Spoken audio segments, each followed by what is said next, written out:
Hi guys, I'm Hi. here with Andrew Form and Brad Fuller, the producers from the new Ninja Turtles movie. Welcome to Australia. Oh, thanks for having us. Saw the movie yesterday afternoon and absolutely loved it. Thank you. Thank you. And it's apparently doing very well at the moment in the North American box office, is that correct? Yes. You've gone up against sort of Guardians of the Galaxy for the last couple of weeks, 5. but For the last 5 weeks. but you've still held in, fair to say, up against a much larger picture that'd have to give you a lot of confidence about the strength of the franchise. But we, 2 of those 5 weeks we were in first place and they were in second. We've been kind of jockeying. Yeah, it's amazing because I don't think anyone expected that the August box office in North America would be much of anything. And so to have 2 movies be doing so well in August has been increasing. It's really surprising. And you've been involved in franchises in the past, mainly in the horror genre, that have had very enthusiastic fans. Did they prepare you for what the Turtles fans were going to be like? No. No, I don't think you're never prepared. What are some of the experiences you've had from the fan feedback in relation to it? Well, the fans, you know, it's different than 10 years ago. 10 years ago, we made Texas Chainsaw Massacre, and you'd get a letter that comes in the mail. Now, if they get your email address or Twitter, and they can tell you exactly what they think, and it's right there in front of you. And a lot of times, what they say is actually helpful. And to get to have such a immediate response from your audience can inform you and help you make better decisions in some ways. In some ways, it doesn't. It's so immediate that you'll be filming on the streets of New York, and someone will walk over with a phone, and there'll be a shot from 4 minutes ago that someone took from a rooftop, and there's 100 people that have commented on it while you're filming the scene. And the film felt very self-aware of the franchise. I don't know if that's an intention from the filmmakers to bring that, but it felt like it was very much aware that there is multiple generations that claim the Turtles as their Turtles. Mm-hmm. Right. I mean, that's the challenge.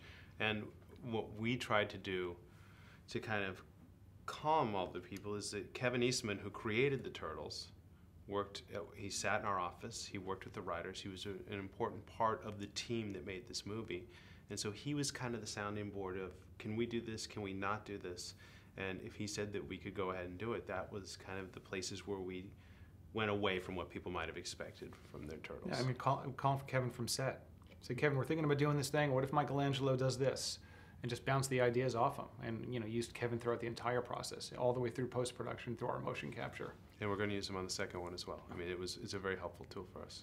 And it's a much grittier tone this time around. Is that more going back to sort of that feel of the original comic book series, or is that just a... I don't think we've determined that it's grittier yet. I think right now we're focused. Are you talking about the movie you just saw yesterday? Yeah. Oh, I'm sorry. Yeah. I thought you meant the sequel. No. Oh. This time feels a bit grittier, and it feels a bit more like grounded more in a reality, which I think is good for the franchise. You know, in the States, Nickelodeon has an animated series.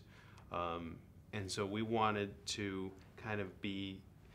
You learn about the Turtles in the Nickelodeon series, then the next step up would be our movie. So we wanted it to be a little bit edgier than what they're getting in the kids' cartoon. So they graduate from that Yes. into... But we were going to draw from everything. We drew from the comics, the cartoons from, you know, back in the day, the movies, and, you know, the Nickelodeon cartoon of today.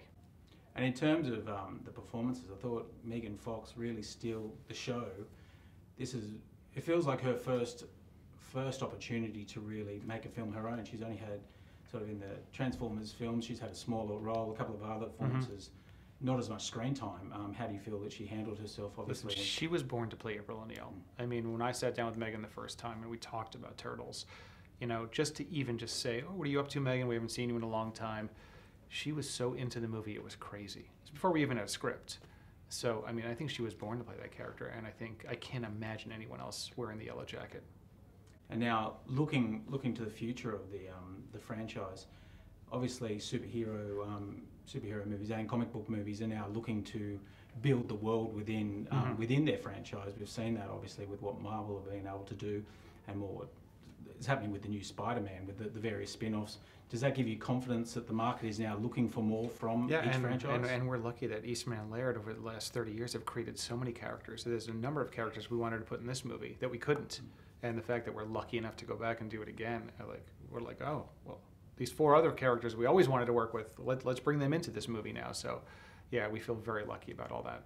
And can you give, some of the fans from our site want to know, are there any of those major villains that you'd be looking to maybe touch on in the future, or? Sure. I mean, Yeah. because we're talking about it now. We're talking about Krang.